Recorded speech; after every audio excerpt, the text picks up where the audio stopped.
noite. Boa noite, meninos e meninas. Que bom, hein? Estamos aqui num horário diferente, numa proposta diferente, no segmento do trabalho que a gente está fazendo no Atman. Já vi que Valéria, Cláudia, Tati. Ei, pessoal! Ei, Tati, querida! Que bom ver você por aqui! Saudade! Então, sejam todos muito bem-vindos. Hoje a gente está começando um programa diferente no Atman, né? Que é a Doutora Responde. Eu achei esse título super legal porque ele remete a uma coisa assim, retrô, né? E, enfim, a gente tem dúvida, né? E o que eu percebo, eu percebo nos meus pacientes todos os dias, muitas dúvidas. Basicamente porque... Ei, Tati, querida... Basicamente porque hoje está tudo tão corrido, a informação está tão... Nós temos hoje excesso de informação, então muitas vezes as pessoas ficam buscando informação, mas não sabem exatamente no que acreditar, não tem um filtro adequado, né? Ei, Paula, que bom! Silvinha, Paulo... Regina, então a turma aí, obrigada gente pela presença de vocês. Então a proposta desse assunto, ei Nilda, ai que legal.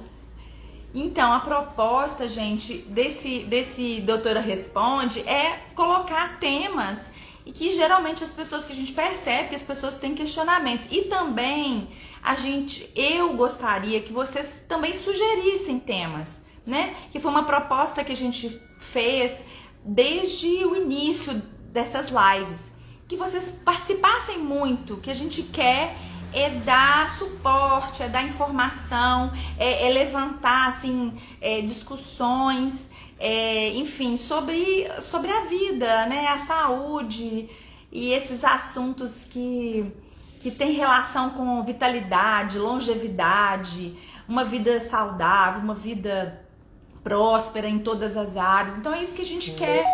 Então eu vou tentar, assim, a proposta também é de colocar um tempo mais curto, mas eu já vi, pessoal, que assim, chegou tanta pergunta aqui que eu não sei se a gente vai conseguir fazer a coisa em meia hora, mas foi muito legal porque as pessoas mandaram as perguntas, estão mandando ainda, né? Aí eu vou anotar o que eu puder responder agora, eu vou responder. Depois, se não der tempo, eu vou responder pelo Instagram, tá? A cada uma das perguntas que aparecer. Então, eu preparei um roteiro. Eu queria até convidar a turma aí que entrou, que gostaria de... compartilhar isso, que tem alguém que gostaria de, enfim, de dividir esse assunto com uma pessoa da sua família, um amigo, enfim, uma pessoa querida que você gostaria que soubesse mais a respeito disso, que tem, né, possivelmente tem também suas dúvidas. Então é só clicar aqui nesse aviãozinho embaixo, né, que a gente vai aparecer para essa pessoa também, se ela quiser participar aqui conosco. Então, Regina, Adriana, Alessandra, minha produtora querida, Valéria já entrou, né, Valéria? Ô, Selma, a Selma tá mandando 35 perguntas em cima da aula. Eu vou responder, tá? À medida que a gente for falando aqui. Vou cronometrar, então são 18h11, vamos começar o assunto, né? Eu tava conversando agora com a Júlia, minha filha, ela tem 21 anos. Aí eu falei pra ela assim, você vai entrar na live da mãe? E ela falou, vou, mãe, claro. Você não tem uma pergunta pra mandar? Nós vamos falar sobre colesterol. Aí ela virou pra mim e falou assim, uai, eu tenho uma pergunta. Eu falei, então qual é? Ela falou assim, o que é colesterol, mãe? Bom, então a gente tem que começar pelo começo mesmo, né? O que será esse colesterol tão falado ao longo de tantos anos aí? Todo dia sai uma matéria, há muito tempo que isso é, às vezes, uma polêmica sobre alimentação, sobre o risco cardiovascular. Então isso é uma dúvida e é uma angústia para muitas pessoas. Muitos pacientes que eu tenho chegam angustiados. Olha, eu estou com meu colesterol alto e eu não queria nem ver. Tem muito tempo que eu não doso meu colesterol. Como se isso fosse um tabu, um mito que envolvesse uma nuvem negra, né, envolvendo aquela pessoa em relação a um item do seu metabolismo. Então, pessoal, respondendo a pergunta da Júlia, olha, Juju, colesterol é um lipídio, que é uma substância produzida pelo corpo, mais especificamente pelo fígado, é chamado comumente de esteroide. E essa substância, ela não é essencial, ela não é essencial, é um esteroide não essencial, porque a gente produz. Então a gente não precisa de comer colesterol para ter o colesterol. Ele é tão importante no nosso corpo que ele está presente na membrana das nossas células. Então ele é uma composição, ele é uma substância que compõe as nossas membranas celulares. De tão importante que ele é, o corpo produz mais de 80% dessa substância. Então as bainhas neurais, as células, muitas substâncias, hormônios, os hormônios esteroides, que são os hormônios sexuais, são produzidos pelo colesterol, são através do colesterol, vem do colesterol, né? O colesterol também produz, ele é um precursor da vitamina D, tão importante para o metabolismo dos nossos ossos, para organizar o cálcio no nosso corpo, a nossa massa óssea, né? Então é uma substância muito importante, por isso que a gente chama que ele não é essencial. As substâncias que a gente tem que comer que são essenciais, ou seja, é um nutriente essencial, então eu tenho que comer de qualquer jeito. Se faltar, eu não consigo produzir no corpo. O colesterol, ele é produzido no nosso corpo e ele é produzido no fígado, ok? Depois que ele é produzido e ele é distribuído, metabolizado, o fígado mesmo se encarrega de quebrar esse colesterol, transformar em sais biliares e ele é excretado ali, ele sai na bile, que é aquele líquidozinho, né, que o fígado produz e que ele acomoda ali na vesícula biliar e que é tão importante para a nossa digestão, para a digestão especialmente das gorduras, tá? Então, em linhas gerais, esse que é o papel do colesterol no nosso corpo. Então, ele está presente. Tem uma pergunta aqui da Cláudia, ela perguntando assim, as primeiras perguntas que chegaram, tá? Eu vou dar prioridade para a turma que perguntou antes. Ilmara, tudo bem, Ilmara? Ângela, Marisa. Então, o que acontece? Ele está sim presente nos alimentos, naquela gordura de origem animal principalmente, tá? Então o colesterol a gente obtém também através da dieta, e esses alimentos como a carne, os ovos, o leite, então são alimentos de origem animal que contêm uma gordura que fornece o colesterol para o nosso corpo. Isso foi a pergunta da Cláudia. Bom, aí vem a questão do problema do colesterol. Qual que é o problema do colesterol? Porque o colesterol ficou aí tão falado durante tantos anos. Por quê? Houve uma observação de que as pessoas há bastante tempo com colesterol elevado teriam um risco maior, um risco elevado de problemas cardiovasculares. No caso de infarto ou AVC, que como a gente já falou aqui, são doenças, né, eventos que mais matam as pessoas no mundo inteiro. A primeira causa de morte que a gente tem no mundo são as doenças cardiovasculares. Então, o colesterol elevado, porque como a gente, né, acabei de falar, é uma substância essencial para o bom funcionamento do nosso corpo. Então, o colesterol elevado, durante muito tempo, foi vinculado a esse aumento do risco de problemas cardiovasculares. E o que a gente mais quer, né, todos os médicos que estão envolvidos com saúde cardiovascular, quer fazer o quê? Reduzir a mortalidade, a morbimortalidade, que é aquele fator que provoca a doença e pode ocasionar a morte do indivíduo pelo evento, né? Um infarto ou acidente vascular cerebral. Então, esses eventos sempre foram muito relacionados ao colesterol elevado. Aí isso virou um problema de saúde pública, certo? Por isso que a gente tem essa nuvem negra aí sobre, né, o assunto colesterol, e por isso preocupa tantas pessoas. Bom, aí a Marília perguntou o seguinte: sempre que o colesterol alto, o colesterol é dosado e ele é alto, eu tenho que tratar? Bom, isso é uma pergunta excelente, porque o que eu queria dizer para que todo mundo fique muito tranquilo em relação a isso, é que existe no nosso corpo um equilíbrio. E esse equilíbrio, ele é sábio. O nosso corpo, ele tem recursos fantásticos, reserva, para poder ajustar tudo o que a gente precisa. Ok?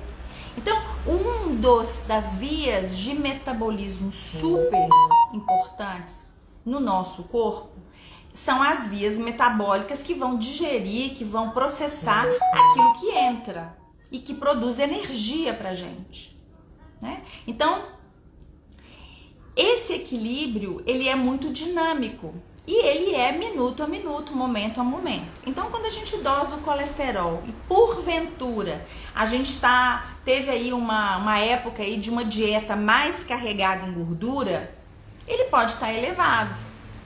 Depois que você equilibra a sua dieta, ele volta ao normal, certo? Então, esse equilíbrio, ele é do nosso corpo. O nosso corpo sabe fazer isso. Então, com o advento dessas dietas com fast food, essa comida multiprocessada, essas gorduras artificiais que são colocadas na nossa alimentação, a gordura polissaturada, a gordura trans, então essas muito açúcar, né? Tudo isso que foi colocado na nossa alimentação altera o nosso metabolismo e faz com que o nosso corpo ele entre em estresse. Tem excesso de glicose, que é açúcar, ele entra em estresse. Tem excesso de gordura, ele entra em estresse para processar, né, esse nutriente em excesso, ou esses nutrientes que também são carregados de produtos químicos. Então, o nosso corpo ele anda em equilíbrio. Então, eventualmente, se o colesterol está alto, a gente não deve tratar imediatamente, nem se preocupar imediatamente. Dosou o colesterol, a primeira coisa que a pessoa faz é falar: nossa, eu preciso tomar um remédio para controlar o meu colesterol. Então, você vai ao cardiologista, e o que o cardiologista faz? Ele dosa outros elementos do seu sangue para saber exatamente o que fazer em relação àquilo, né? Porque eu não posso só tratar uma via metabólica, eu tenho que ver todas as vias metabólicas se elas estão funcionando em harmonia. Então, a questão, pessoal, é equilibrar essas vias metabólicas, não só o colesterol, né? Então, além disso, quando a gente faz um exame de colesterol, o que existe naquele exame? O colesterol total e as frações. E além disso, outro tipo de substância, que são os triglicéridos, que vão mostrar como estão indiretamente a todas as vias metabólicas do corpo. Então, através desse exame, do lipidograma, eu consigo saber como está o equilíbrio, como está a questão do colesterol, aquele que leva o colesterol, né? Aquela lipoproteína que leva o colesterol para os tecidos e aquela lipoproteína que traz para o fígado e elimina, ou seja, tem um balanço. Todo mundo aqui provavelmente já deve ter feito um lipidograma e viu que ele tem frações. Cada uma daquelas frações tem uma função específica. Então a gente tem basicamente mais conhecidas duas lipoproteínas, que são o LDL e o HDL. O HDL, né, é uma lipoproteína, ou seja, é uma estrutura que carrega uma parte dessa história do colesterol e ela é chamada HDL porque ela tem uma densidade maior. Então, em inglês, vem essa sigla HDL. Não interessa saber qual que é a sigla.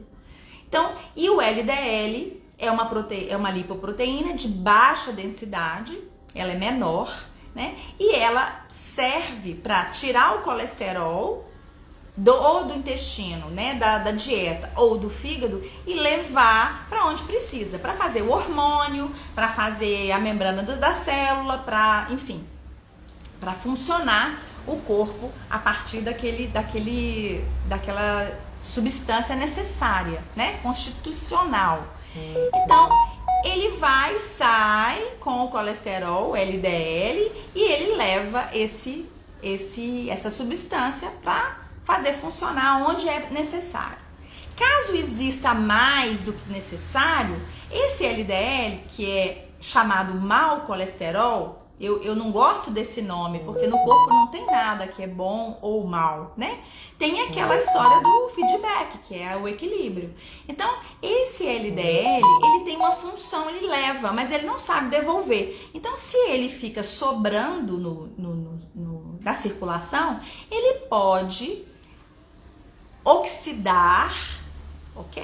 Entra em contato ali com o sangue, ele oxida e ele pode causar danos nas artérias, que são as famosas placas. Aí que mora a história das placas nas artérias, daquelas estruturas em que vão aos poucos envelhecendo, enrijecendo e eventualmente causando uma obstrução ao fluxo de sangue, né? Uma interrupção do fluxo de sangue. Então, esse LDL, como ele não sabe voltar, o HDL pega na mãozinha dele e devolve para o fígado, onde ele é processado e transformado. Então, o HDL, ele precisa estar em equilíbrio para ele levar, e normalmente levam 2, né? Então, a proporção entre o LDL e o HDL tem que estar equilibrada também, porque se sobra muito, pode virar problema. Então, quando a pessoa chega com colesterol elevado, eu tenho que saber a proporção para saber se ela precisa de tratamento ou não e que tipo de tratamento que a gente vai desenvolver, tá? Então, para quem tá com colesterol alto, nem sempre a gente vai dar remédio, nem sempre a gente vai, enfim, tratar aquele problema. Às vezes é da constituição. Aline, tudo bem? Então, às vezes é da própria constituição, é do próprio equilíbrio dinâmico do corpo, né, do organismo. Se aquela pessoa está estressada, teve uma pergunta aqui importante, né, que eu acho que é de várias pessoas, eu acho que 3 pessoas perguntaram. O estresse, ele altera o colesterol, ele aumenta o colesterol?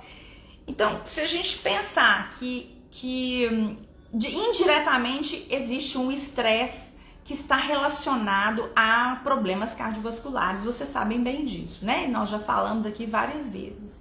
Mas se a gente pensar que se o indivíduo está estressado, ele está usando as suas reservas, ele não vai precisar de mais alimento para as células, o turnover das células não vai ser maior, ou seja, aquela divisão celular, enfim, a questão do metabolismo não vai precisar de uma ativação, porque o estresse é o quê? É uma ativação do corpo como um todo. Então, se a gente for pensar assim, é bem razoável imaginar que quando a gente tem estresse, a glicose aumenta e o colesterol também pode aumentar. né? Então, passou aquele momento, a gente faz uma outra avaliação. Então, não fiquem estressados com isso, né? Com o valor do colesterol isoladamente. A gente tem que avaliar o risco de problema como um todo, tá? Então, já que eu falei de risco, eu acho que eu vou responder...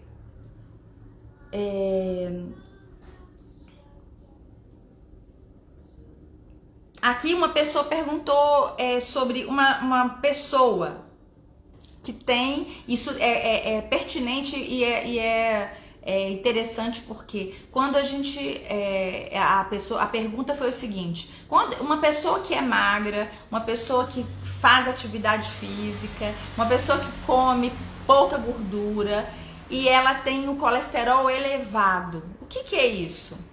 Então isso vira um problema na vida. Ela é magra, ela tem hábitos saudáveis de vida e pode ter o colesterol elevado. Muito bem. Isso é possível e a gente vê, não com muita frequência, mas eventualmente nós vemos esse tipo de pessoa que não tem... não é obesa, não é diabética, não é hipertensa, tem bons hábitos de vida e ainda assim apresenta o colesterol elevado.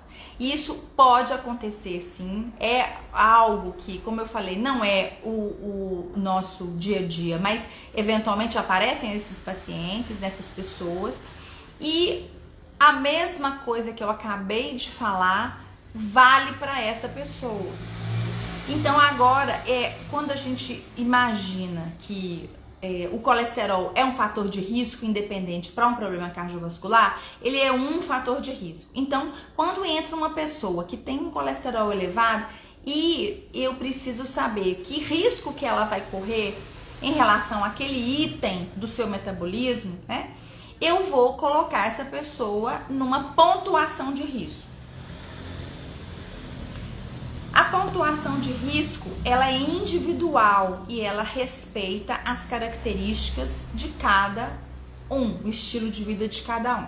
Então, mais ou menos na década de 40, apareceu um trabalho, né, um estudo que começou na década de 40, mais precisamente em 1948, que se chama Estudo de Framingham. Esse estudo, ele foi o primeiro estudo que colocou fatores, que relacionou fatores de risco para doenças cardiovasculares. Antes da década de 40 não tinha nada publicado em relação a isso. Então, imaginava-se, porém, isso foi colocado, eles avaliaram mais de 5.000 pessoas, esse estudo já está na 3ª ou 4ª geração, e avaliaram como essas pessoas que tinham eventos, né, relacionados ao coração, qual era o estilo de vida, qual eram as circunstâncias daquelas pessoas. Então isso foi publicado e esse estudo ele é referência até hoje para nós, na hora da gente pontuar o risco individual. Então quando chega o colesterol, né, a pessoa com o colesterol alto, com essa questão, nós colocamos aquele indivíduo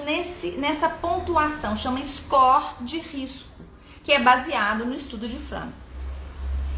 Porém, pessoal, isso evolui, né? Isso andou muito tempo. A gente já sabe muita coisa depois disso, depois desse estudo publicado. Esse estudo ele segue, né, em gerações para dar informação para a gente. Então, a partir desse estudo, a gente faz a avaliação. Se fuma, se é diabético, a idade, o sexo, né?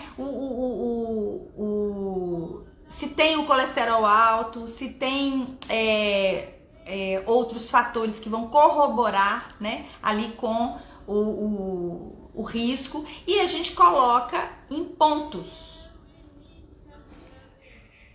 E esses pontos são computados em alto, médio e baixo risco de evento em 10 anos. Então eu coloco lá os pontinhos de vocês, quando vocês vão lá no consultório, pego os exames e coloco nessa tabela. E somo essa tabela para saber qual é o risco que você tem de ter um infarto ou um AVC em 10 anos. Então, 10% é mais alto, 5% abaixo de 5% é intermediário, 2% é baixo risco, né? É risco de evento baseado no estilo de vida e nesses fatores de risco que vão se somando, ok? Então, inicialmente seriam, além do colesterol, teria o tabagismo, teria o sobrepeso ou obesidade, o diabetes, né? Os índices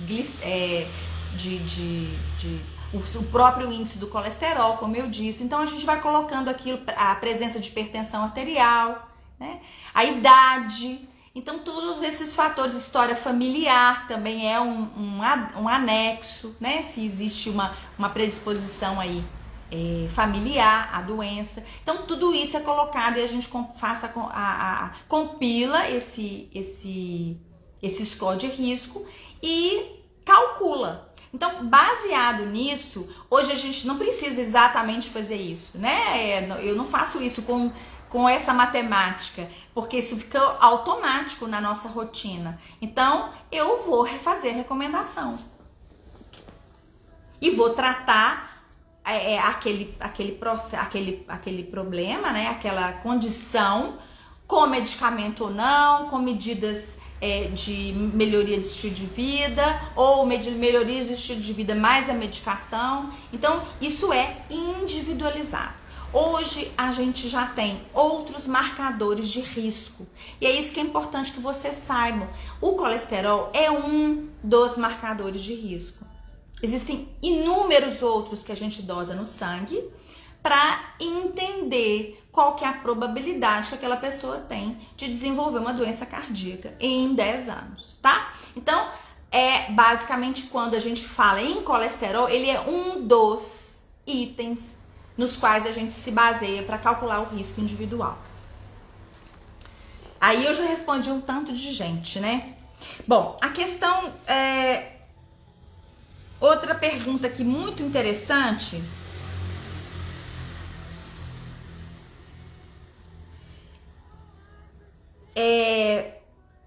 diz respeito à questão da menopausa, que muita gente, quando a gente faz a diferenciação do risco entre homens e mulheres, isso foi uma outra pergunta, o risco dos homens é maior quando o homem tem colesterol mais alto, ou a mulher, como é que é a diferenciação entre, né, o sexo para a questão do colesterol?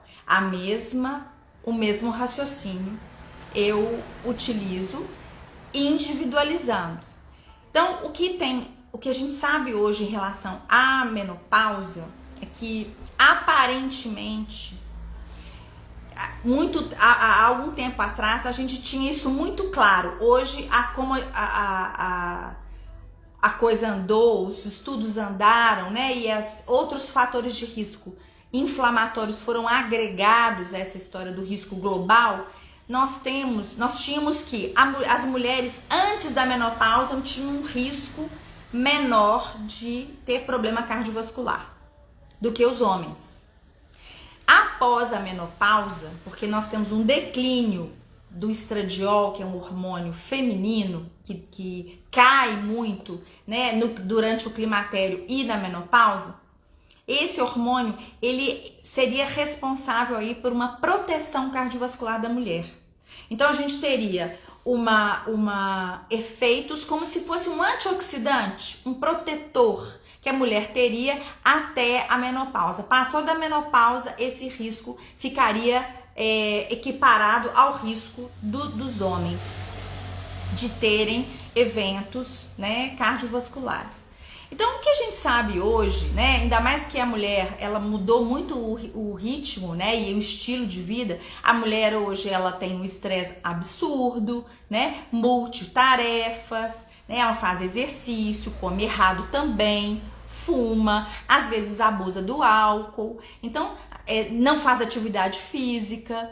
Então, muitas de nós estamos, né, com esse risco equiparado, porque o estilo de vida está muito parecido. E talvez o estresse da mulher seja maior até do que dos homens, né? Na atualidade, especialmente nessa faixa de vida, nessa fase de vida que é depois dos 50 anos adiante, a partir dos 45 aí para cima. Então, o que a gente sabe hoje com mais detalhe é que o risco da mulher na questão da menopausa, ele está muito relacionado ao acúmulo de gordura visceral e à resistência à insulina. Ah, mas o que é isso? É aquela barriguinha, gente.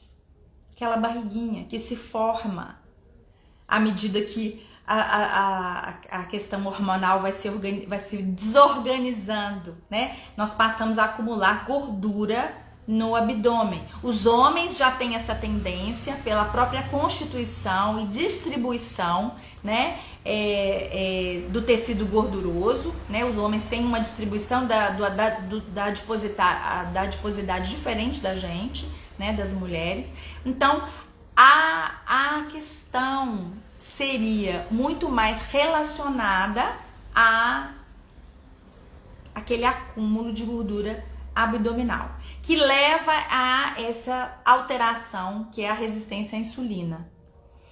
O que é isso? Né? O que especificamente é isso? Porque eu já vou responder um tanto de gente também que já fez essa pergunta. Se a esteatose hepática, que é a gordura do fígado, tem relação com esse problema do colesterol e o risco de problemas cardíacos. Então, tudo isso está muito interrelacionado. Então, o que a gente sabe hoje, o que a gente tem de mais concreto é que essa gordura, ela disponibiliza mais substâncias que vão atuar na produção do hormônio pancreático, insulina. Isso tem relação com a nossa dieta, tem relação com a questão do acúmulo da própria gordura e promove uma diminuição da resistência à própria insulina, que é um hormônio que coloca a glicose, né, que é o açúcar, para dentro das nossas células. Então isso faria com que a nossa glicemia, que é aquele índice que a gente dosa no sangue, a glicose em jejum, ou a glicohemoglobina, isso aumenta a disponibilidade, aumenta a disponibilidade desses elementos do sangue e estimula a produção de insulina. Essa insulina, ela promove um aumento ainda maior da gordura, porque ela é um hormônio lipogênico, ou seja, estimula o tecido adiposo, que é o tecido gorduroso, a se acumular. Então, é um ciclo, né? A gente chama aí é um ciclo que tem um vício, né? Ele é retroalimentado, né? Então, um indivíduo que tem gordura abdominal em excesso, ele tem todas essas alterações metabólicas. É o que a gente chama de síndrome metabólica, que são várias alterações em várias vias do nosso metabolismo. E isso é que geraria, então, o risco maior de problemas cardiovasculares. Percebem? Então, não é apenas o colesterol o nosso vilão, o que a gente tem que trabalhar. Nós temos vários outros mecanismos nos quais a gente pode se apoiar, né, e melhorar a condição do nosso metabolismo para reduzir o nosso risco a médio e longo prazo de ter problema. A esteatose hepática é um acúmulo de gordura no fígado, tá? Que também tem uma origem nesse acúmulo de gordura abdominal. Outra pergunta interessante aqui.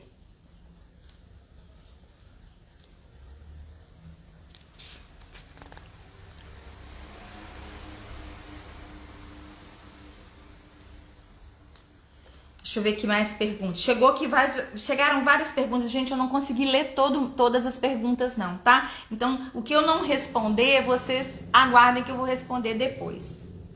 Então, a resistência à insulina e a síndrome metabólica tem uma relação direta com o risco cardiovascular e envolve o processo aí do colesterol. Então, ele não é o único fator que a gente tem que combater. Então,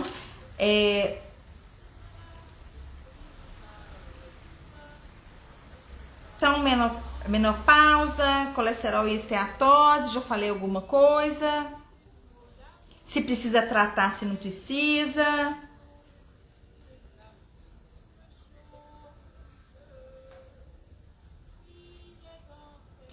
Teve uma pessoa que perguntou o seguinte.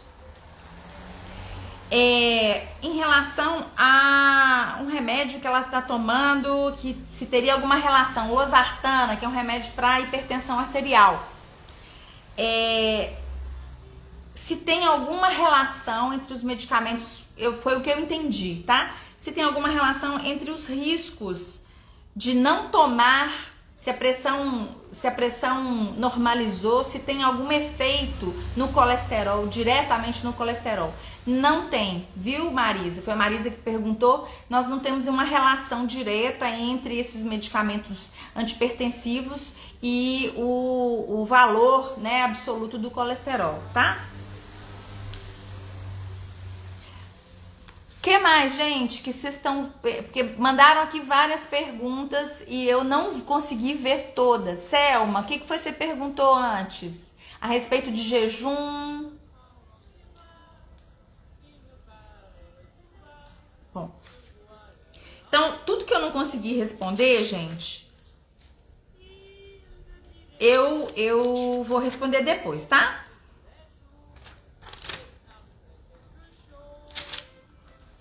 Uma outra coisa importante aqui que eu vi, outra pergunta que eu me lembrei aqui, se o colesterol alto dá sintoma, se a gente sente alguma coisa quando tem colesterol alto. Bom, normalmente não, ok? Normalmente esses índices elevados não geram sintomas específicos. Eles vão gerar, às vezes, algum sintoma, mal-estar, pode estar relacionado, alterações do labirinto, como vertigens, já foram descritos em pacientes com triglicéridos elevado ou colesterol elevado. Então, quando a gente tem um paciente com vertigem, por exemplo, a gente, para pesquisa de alterações no labirinto, que é esse sistema de vasinhos aqui, que é responsável pelo nosso equilíbrio, às vezes a gente consegue fazer uma correlação, né, entre os distúrbios metabólicos e a questão da elevação desses índices de colesterol ou triglicéridos no sangue. Uma outra pergunta que chegou aqui foi, Adriana, se tem alguma coisa relacionada a colesterol alto e demência. Bom, por causa dessas lesões que às vezes ocorrem aqui nas artérias carótidas, que são essas artérias aqui que levam sangue pro cérebro, né? Olha, uma relação direta com demência, né? Existe quando eu tenho uma obstrução dessas artérias e essas obstruções, elas ocasionam uma redução do fluxo de sangue para o tecido cerebral. Aí sim, as doenças que têm relação, que tem promove uma deterioração dos vasos, elas vão fazer isso também no cérebro. Então, nesse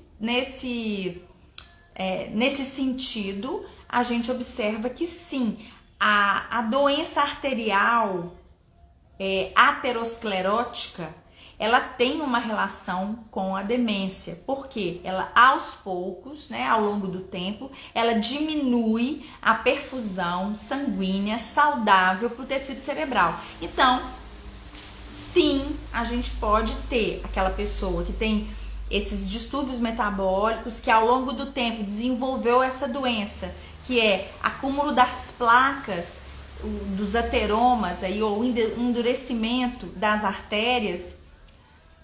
Isso pode ocasionar, sim, uma disfunção, né, no funcionamento adequado do cérebro, e sim a demência, que é a perda, né,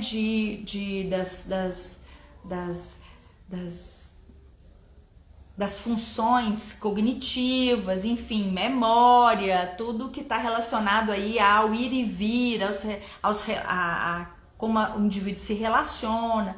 Então, sim, tem uma relação. Uma coisa que eu queria chamar a atenção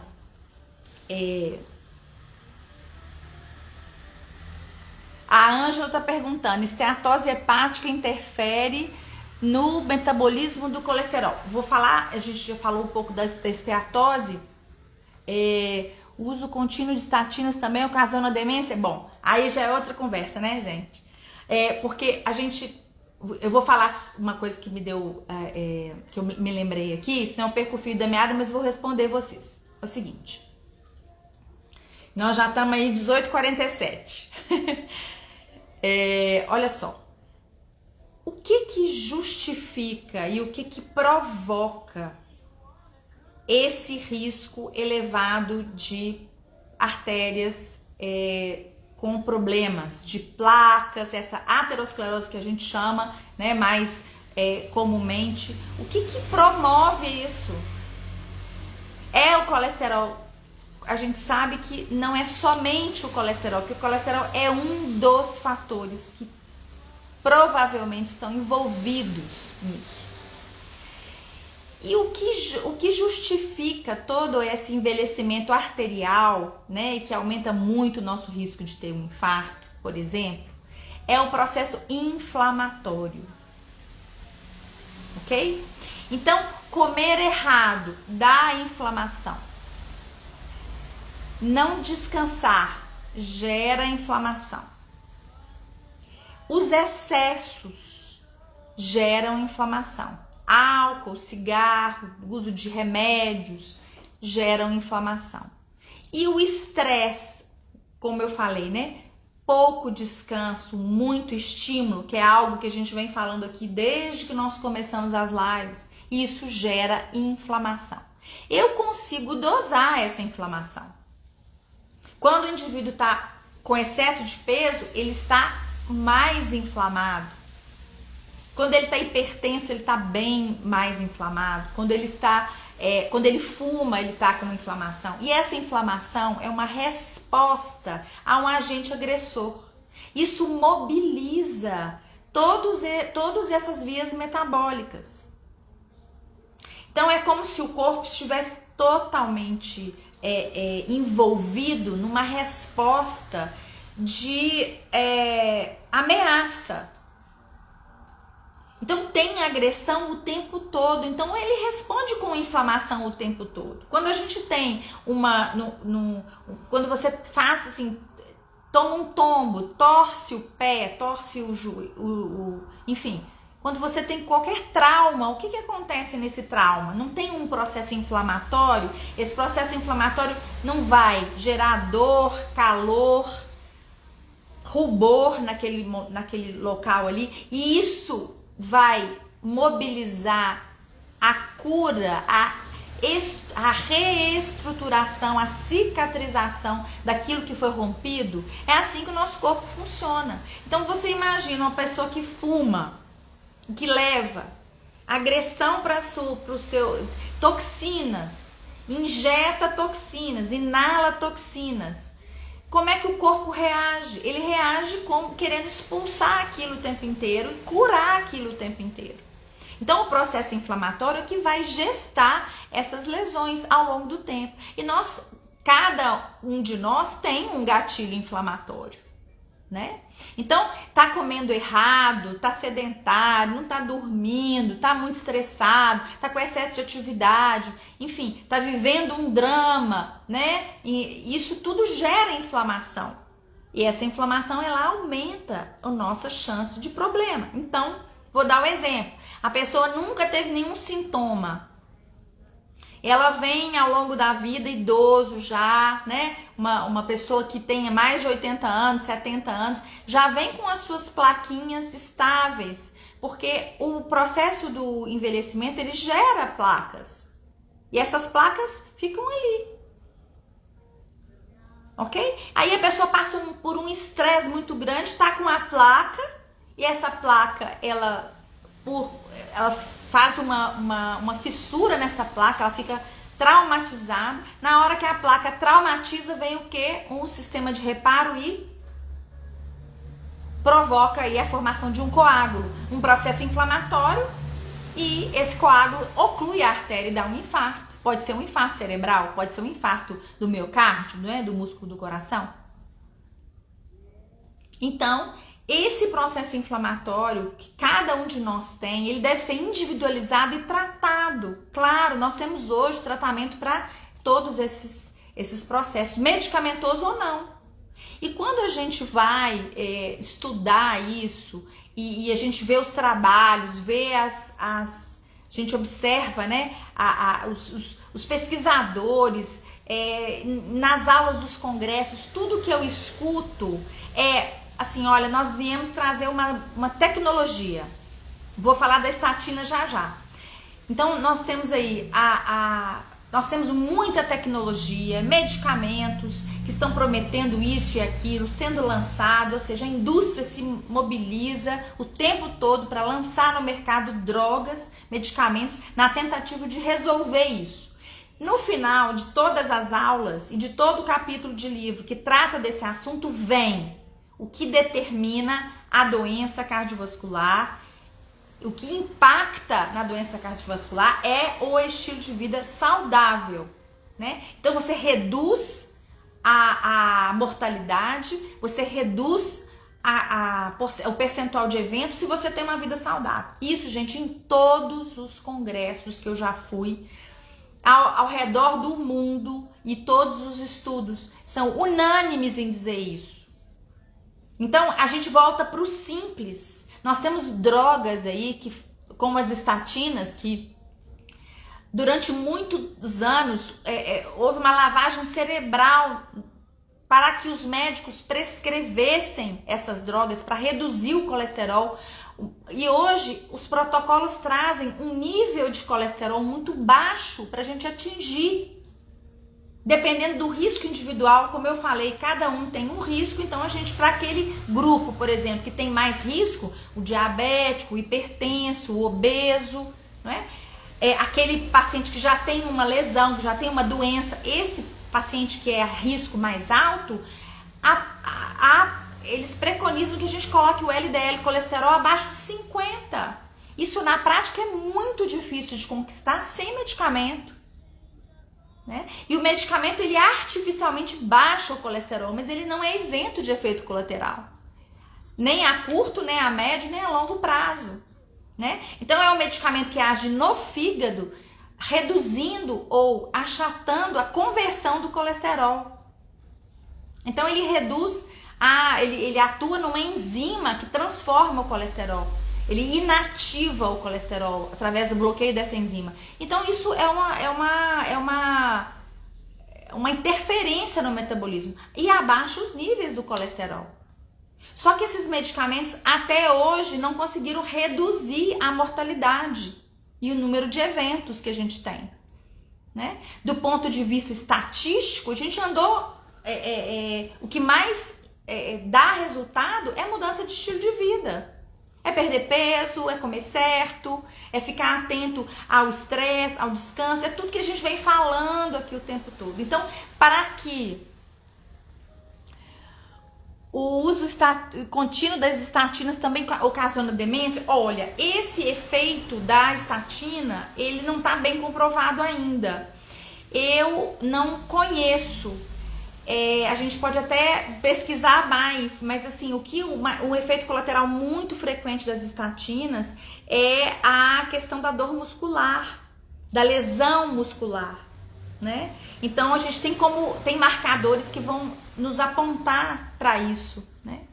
Então, essas drogas, elas estão sendo usadas há muitos anos, como prometendo reduzir a mortalidade, mas o efeito no global, ele é ainda muito frustrante para nós. Então, existem outras maneiras da gente atuar nisso. É lógico que a estatina tem um efeito anti-inflamatório. Então, para quem já tem doença, é protocolo, a gente usa também pelo efeito anti-inflamatório, tá? Mas ficar com colesterol muito baixo também não é bom.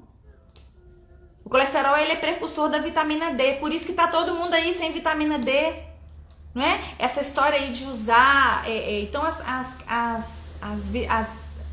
as vias, né, de controle do colesterol que passam pela estatina, a gente tem que computar, né, a saúde muscular, porque as enzimas que são mobilizadas no fígado, elas podem causar, né, dor muscular, lesão muscular.